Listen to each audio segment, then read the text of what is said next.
कोकण में उद्धव बालासाहेब ठाकरे गठ को जोरदार धक्का।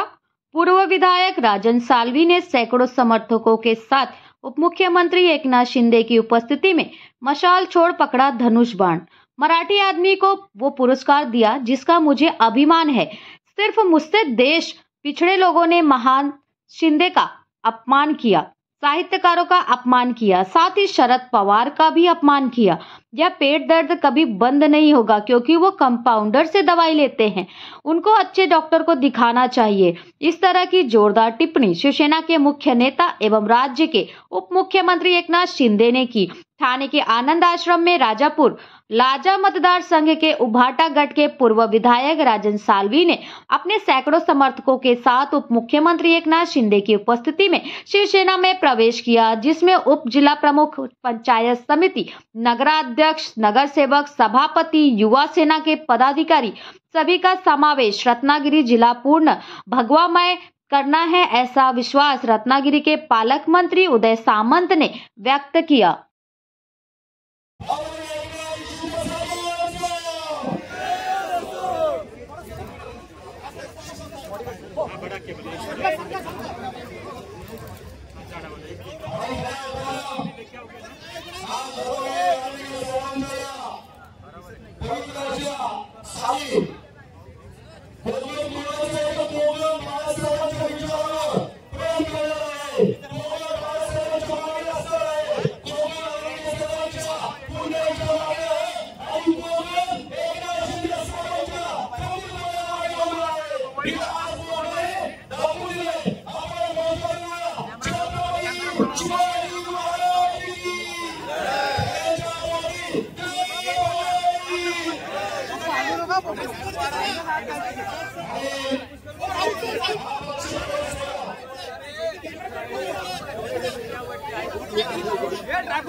अरे माझा कॅमेरा ठेवलाय मी पुढे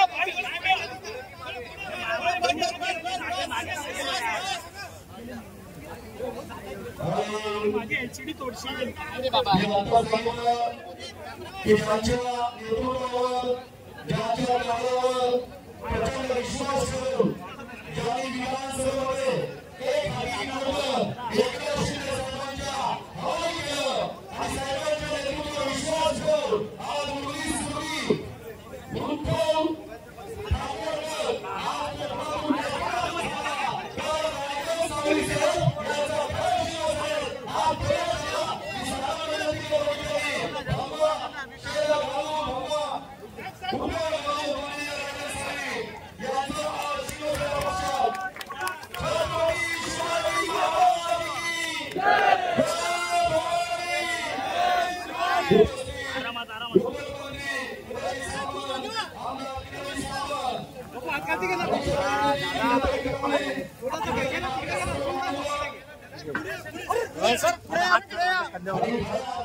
दीपक थोड़ा हाथ घालती का ना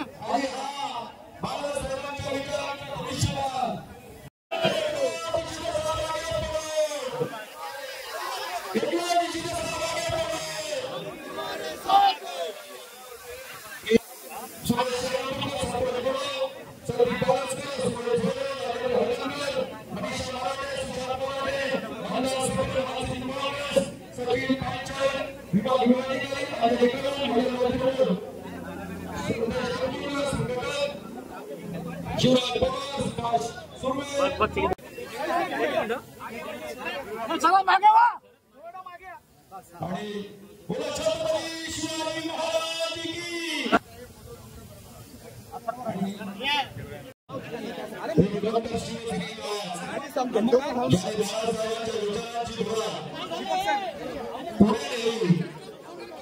बाळासाहेबांचा विचार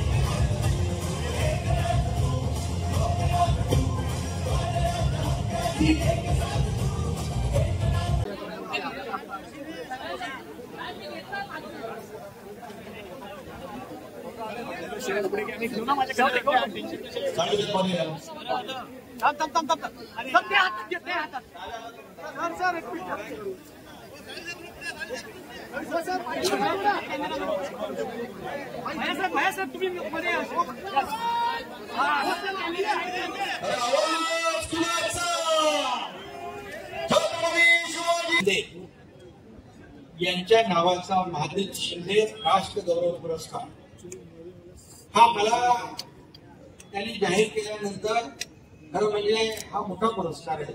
मी माझं अहोभाग्य समजतो की मला किती मात्र समजतो. आता तो ज्येष्ठ नेते शरद पवार साहेबांच्या शुभ हस्ते आणि महादेव शिंदे यांच्या थेट वंशज केंद्रीय मंत्री ज्योतिरादित्य शिंदे यांच्या उपस्थित मला दिला. खरं म्हणजे एका मराठी माणसाने पुरस्कार दिल्याचा अभिमान आणि आनंद सगळ्यांना पाहिजे. परंतु माझ्या एकनाथ शिंदे याच्या द्वेषाने पछाडलेले लोक त्यांनी भारती शिंदे यांचाही अपमान केला, त्यांच्या इतिहासाचाही अपमान केला, साहित्य संमेलनातले साहित्यिक दलाली करतात असं म्हणाले, साहित्यिकांचाही अपमान केला. आणि ज्या ज्येष्ठ नेते शरद पवार साहेबांनी या ठिकाणी सत्ता आणली, मुख्यमंत्री बनवलं आणि ज्यांच्या मागे पुढे फिरणारे त्यांनी शरद पवार साहेबांचाही अपमान केला. माझं तर जाऊ दे, परंतु त्यांची वृत्ती जी आहे खेकडा वृत्ती याच्यावरून दिसते की खऱ्या अर्थाने पवार साहेबांनी जे केलं ते राजकारणा पलीकडचं त्यांनी बोलूनही दाखवलं. ते राजकारणा पलीकडचं जे काही संबंध आहे, नाते आहे, ती निर्माण करण्याचं काम त्यांनी केलं. आणि म्हणून शरद पवार साहेबांनी आपली संस्कृती दाखवली, परंतु या लोकांनी आपली विकृती दाखवली. हा फरक आहे.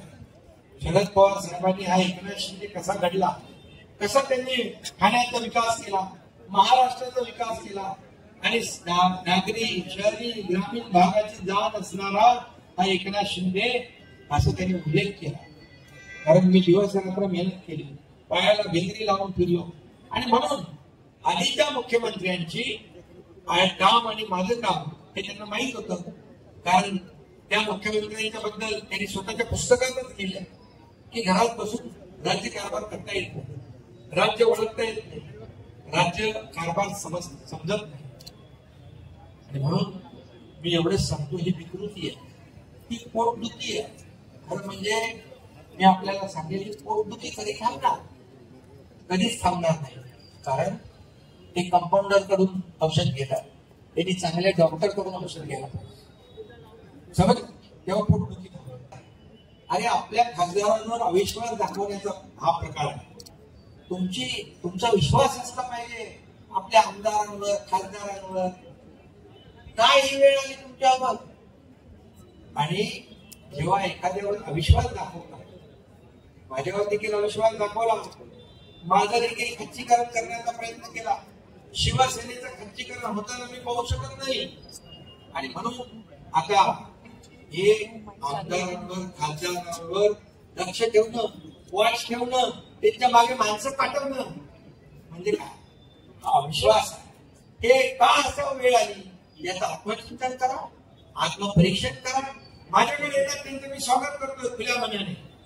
ते आले की म्हणतात गद्दार, ते आले की म्हणतात कचरा गेला. मग का जाता गेलो, का सोडताय तुम्हाला, याचा कधी विचार करणार की नाही? तू विचार, आत्मचिंतन, आत्मपरीक्षण करा.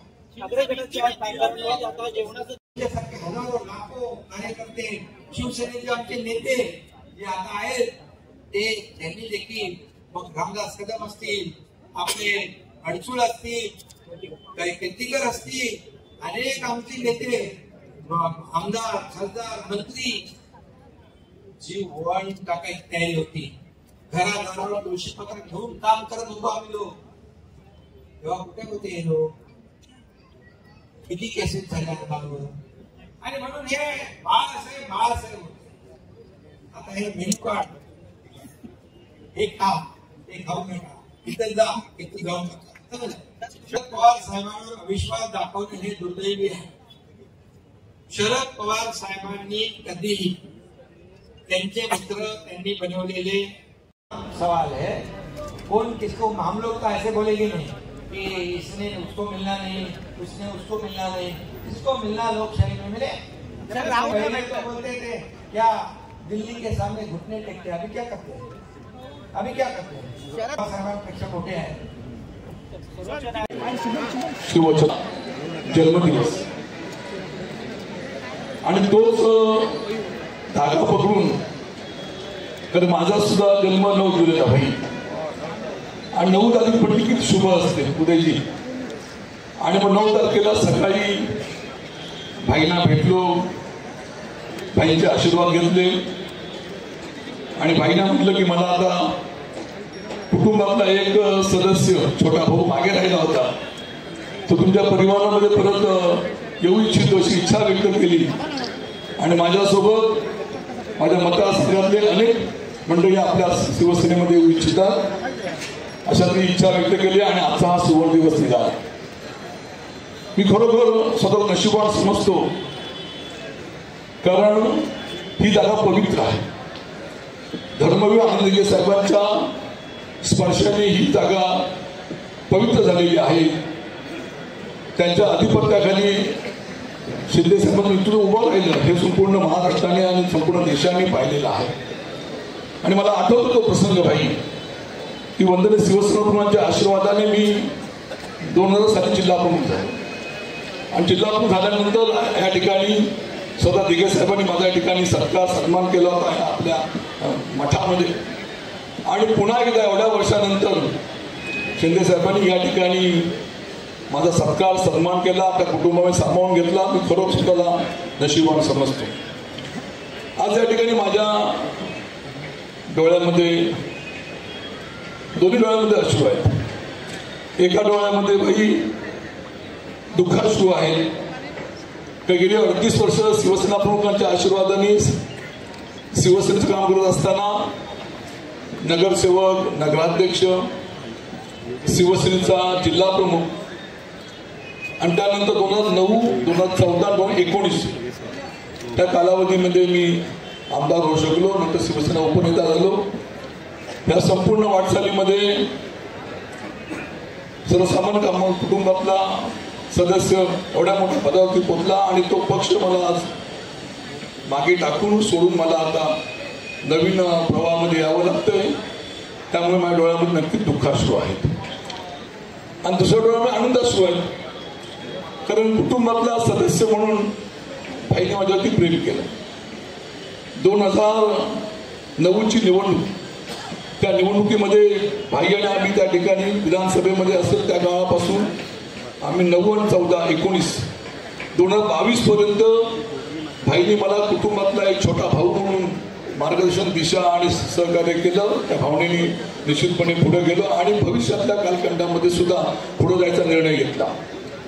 एक दुःख आहे नक्कीच, 2.5 वर्षापूर्वी भाई मुख्यमंत्री होत असताना भाईंसोबत जाऊ शकलो नाही की त्या वेळची ती परिस्थिती असेल. पण निश्चितपणे त्यानंतरच्या कालावधीमध्ये हा निर्णय घेतला आणि भाईने मला कुटुंबावर सामावून घेतला. निश्चितपणे आनंदाचा क्षण माझा आहे. आणि मग 2006ला मी पोटनिवडणूक लढवली होती. त्या पोटनिवडणुकीमध्ये सुद्धा सामंत मी पराभूत झालो होतो. पण 9, 14, 19 मध्ये निवडून आल्यानंतर 2024च्या निवडणुकीला मी सामोरं गेलो. 2024च्या निवडणुकीत सामोरं जाताना मला पराभवाला सामोरं जावं लागलं. ह्याला जबाबदार कोण हा प्रश्न नक्की आतापर्यंत मी आपल्यासमोर मांडलेला आहे. आपल्याला आठवत असेल 2014 साली भाजप सेनेची युती सत्ता आली आणि त्या युतीमध्ये मला वाटलं होतं उदयजी की माझ्यासारखा एक निष्ठावंत सैनिक त्या ठिकाणी मंत्री होईल म्हणून. शिंदे साहेबांनी सुद्धा त्यावेळेला उद्धव साहेबांकडे माझी शिफारस केली होती. दुर्दैवाने होऊ शकलो नाही. पण शिवसेनेचे नेते, आता नाव घ्यावंच लागेल, विनायक राऊतनी त्यावेळेला दीपक केसरकरला मंत्री केलं. राजन साळवी तिथंच राहिला. तो कालावधी गेला. 2024ची निवडणूक आली आणि मग त्यावेळेला सुद्धा वाटलं होतं की राजन साळवींना पुन्हा संधी मिळेल, कुठेतरी मंत्री होईल. माझे उदय सामंत शिवसेनेमध्ये आले आणि उदय सामंत मंत्री झाले. 2019ला मंत्री झाले आणि मग 2024ला चला वाटलं होतं, मी साहेबाईंना म्हटलं की महाराष्ट्रामध्ये परिवर्तन झालेलं, त्यामुळे नक्कीच सत्ता महाविकासाकडची येणार आणि राजन साळवींचं चुकलेलं सर्व मंत्रिपद पुन्हा मिळणार. पण नियतीच्या मनामध्ये वेगळं होतं का शिंदे साहेबांकडे सुद्धा दिघे साहेबांची आलेली दैवी शक्ती असं म्हणावं लागेल. 24 तासामध्ये जवळ 20 तासाच्या वरती काम केलं जातं. ती एक वेगळी दैवी शक्ती आहे हे तुम्हाला मला माहिती आहे. आणि म्हणून 2024 निवडणुकीमध्ये सुद्धा आम्ही पराभूत झालो. पराभव आम्ही मान्य केला. परंतु 2006चा पराभव तो झाला. 2024चा पराभव हा माझ्या कुटुंबाला आणि माझ्या पदाधिकाऱ्यांच्या जीवाला झाला. निवडणुकीमध्ये हारजीत होत असते, परंतु त्यावेळेला त्या निवडणुकीच्या ह्याच्यामध्ये शिवसेने त्यांना आम्ही मोठं केलं. सिंधुदुर्ग जिल्ह्यामध्ये विनायक राऊतला आम्हा सर्व मंडळींनी मतदान करून एकदा दोनदा 5 मिनिटामध्ये आदरणीय राज्याचे मुख्यमंत्री एकनाथ शिंदे साहेब त्या ठिकाणी असतील. त्यांच्या समवेत माजी आमदार राजन साळवी देखील आहेत आणि विद्यमान आमदार किरण सामंत देखील आहेत. त्याच्यामुळे तुमची जी काही शंका होती ती मला असं वाटतं की दूर झालेली आहे. या प्रवेशामध्ये कुठेही आमचा खोडा नव्हता. राजन साळवी साहेबांसारखी व्यक्ती माननीय एकनाथ शिंदे साहेबांसोबत येणंच म्हणजे ताकद वाढणं आहे. आणि म्हणून मला असं वाटतं की पहिला रत्नागिरी जिल्ह्यातले माजी आमदार आज प्रवेश करतायत. उद्याचा दिवस मध्ये जाईल. परवा रत्नागिरीमध्ये पुन्हा एकदा एकनाथ शिंदे साहेबांची जाहीर सभा आहे, आभार यात्रा. आणि त्या आभार यात्रेमध्ये देखील एक माजी आमदार, 2 माजी जिल्हा परिषदेचे अध्यक्ष, एक जिल्हा प्रमुख, एक सहसंपर्क प्रमुख आणि अनेक पदाधिकारी पुन्हा रत्नागिरी जिल्ह्यामध्ये शिवसेना पक्षामध्ये धनुष्यबाण हाती घेतले. हे तुम्ही दिलेलं नाव आहे. माननीय एकनाथ शिंदे साहेबांनी 2.5 वर्ष मुख्यमंत्री म्हणून जे काम केलं महाराष्ट्रामध्ये आणि वंदनीय बाळासाहेबांचा विचार प्रामाणिकपणानं पुढे नेला. त्याच्यामुळे उशिरा का होईना युबीटीतील सगळ्या लोकांना हे कळायला लागलेलं आहे की वंदनीय बाळासाहेबांचा विचार पुढे देणारे हे एकनाथ शिंदे साहेबच आहेत. आणि म्हणून कुठचंही ऑपरेशन न राबवता अनेक मंडळी शिवसेनेमध्ये प्रवेश आवश्यकता नाही. तिघांनी एकत्र बसूनच आम्ही निर्णय घेतलेला आहे. आणि राजन साळवी साहेब काही काळ जरी बाजूला असले तरी ते माझे कौटुंबिक संबंध असलेली ती व्यक्ती आहे. त्याच्यामुळे तुम्ही शब्दप्रयोग काही जरी केला तरी मनोमिलन होण्याचा काही संबंधच नाही. आम्ही एकत्रपणानं माननीय एकनाथ शिंदे साहेबांचे हात बळकट काढतच करू नका. त्याची तुम्हाला अजिबात चिंता आम्ही करायला देणार नाही आणि तुम्हाला ब्रेकिंग देणार नाही. व्यवस्थित जुळून आलेली आहेत ती आमची. आम्ही राजकीय संघटना चांगली जुळू. मध्ये जो सत्कार झाला तो अतिशय आमच्या सगळ्यांच्या दृष्टीने महत्वाचा होता. शरद पवार साहेबांनी सगळ्याचा अभ्यास करूनच एकनाथ शिंदे साहेबांचा सत्कार केलेला होता.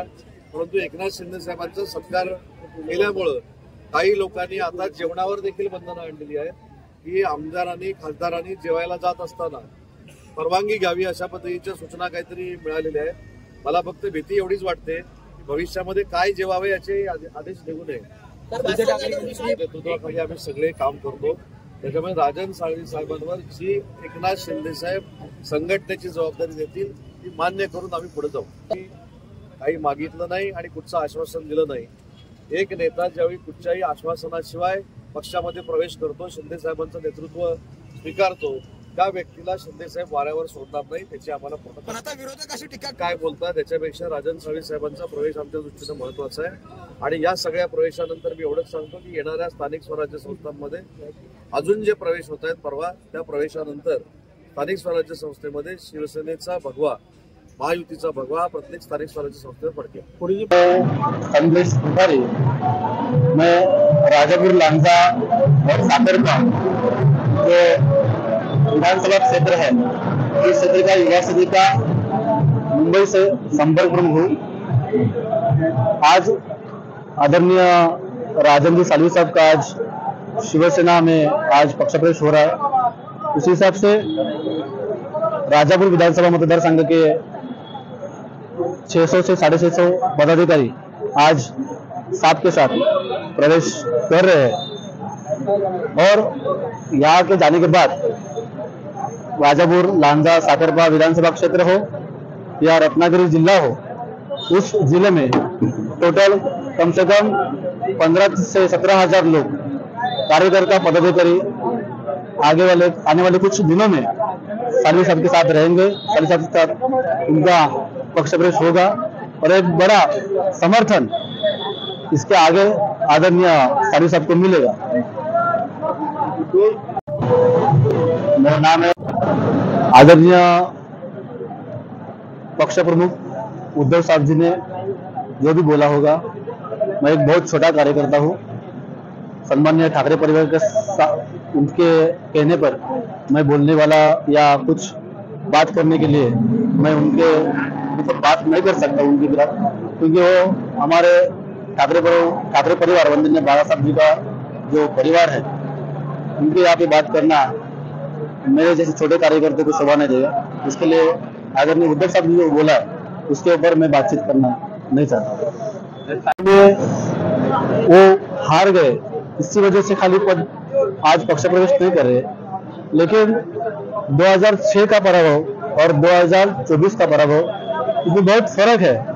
और इस बात का है 2024 में सालवी साहब जीतने के लिए पूरा विधानसभा क्षेत्र के मतदार हो, कार्यकर्ता पूरे सज थे, बहुत मेहनत की थी, लेकिन पक्ष के कई ज्येष्ठ नेतागण हो और कुछ लोग उनके साथ थे, उन्होंने पक्ष में ही कुछ अपने लोगों से सालवी साहब के खिलाफ काम किया विधानसभा इलेक्शन में। इसी वजह से उनका ये पराभव हुआ है। और इसके पहले भी 2014 में 2019 में महाराष्ट्र सरकार ने महाविकास, अभी 2019 में महाविकास आघाड़ी आ गई, 2014 में भी सत्ते में थे, लेकिन 2009, 2014 और 2019 में 3 टर्म रहने वाले आमदार को भी किसी पद, सरकारी पद मतलब मंत्री पद या हो, किसी महामंडल हो या पक्ष का कोई बड़ा पद हो या देने में से हमारे कोई ज्येष्ठ नेतागण हो, उन्होंने यहाँ पे सालवी साहब को हर टाइम बाजू में रखा।